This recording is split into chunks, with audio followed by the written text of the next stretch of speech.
ভাই আমি ভিডিও শুরু করে দিছি ভাই। শ্যাম ভাই ব্যাগ বানতেছে, ওকে আফা ভিডিও করতেছে। দেখ তো তোরটা সেই ক্যামেরা না? 10,000 টাকা আছে। কে ইসমাইল ভাই কি করেন আপনি? আলমগীর ভাই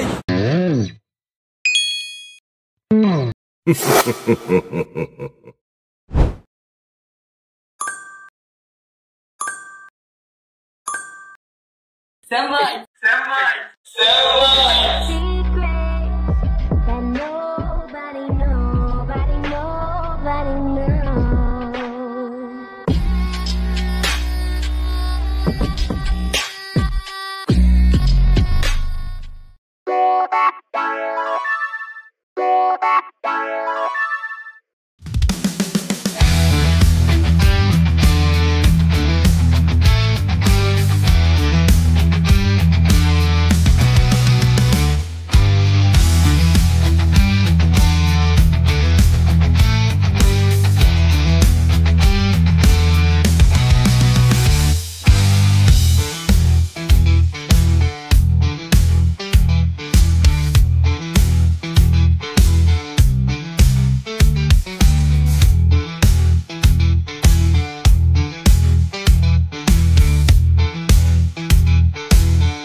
কেমন অন করছি? ওই বলবেন ধর তুই হতে পারস না। আরে মা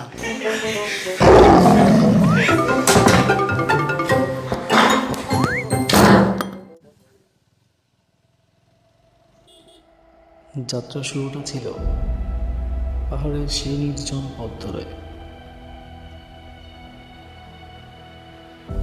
খাগড়াছড়ির এই উঁচু নিচু রাস্তায় চলা মানেই সাহসের আর চ্যালেঞ্জের প্রতীক। এখানে প্রত্যেকটি বাঁকে, প্রত্যেকটি মাটির গন্ধে এক অন্যরকম অনুভূতি। এই পথে চলার প্রতিটি মুহূর্ত যেন শিখিয়েছে আমাদের সীমানা ছাড়িয়ে যাওয়ার গল্প। পাহাড়ের চূড়ায় দাঁড়িয়ে মনে হয়েছিল এই মুহূর্তটা আসলে অবিশ্বাস্য, যেন স্বাধীনতার স্বাদ উঁচু থেকেই নিজের সবুজ উপত্যকা দেখার মধ্যেই।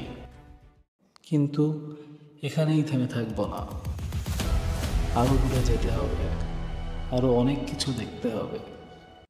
শ্যামবার ব্যবহার হয় না, হ্যাঁ হয় না, বোঝে না না ব্যবহার হয় না।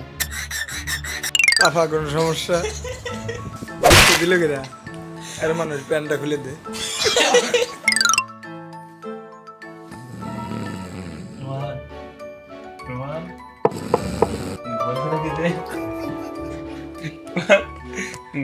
তুমি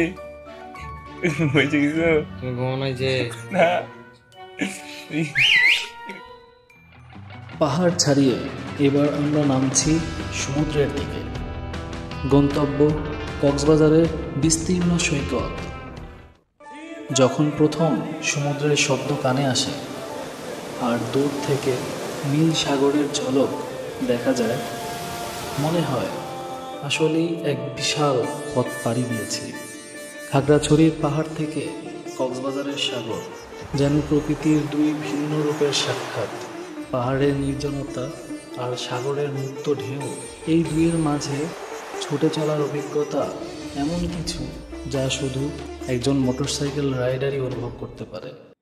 যখন সেই ঢেউগুলো পায়ের নিচে আছড়ে পড়ে, তখন মনে হয় এটাই তো আসল গন্তব্য। তবে এই যাত্রার আসল মানে তো গন্তব্য নয়। খাগড়াছড়ির পাহাড় থেকে কক্সবাজার সমুদ্র পর্যন্ত প্রতিটি মুহূর্ত, প্রতিটি অভিজ্ঞতা যা আমাদের শিখিয়েছে জীবনের প্রতিটি গন্তব্যের আগে একটা অসাধারণ যাত্রা থাকে।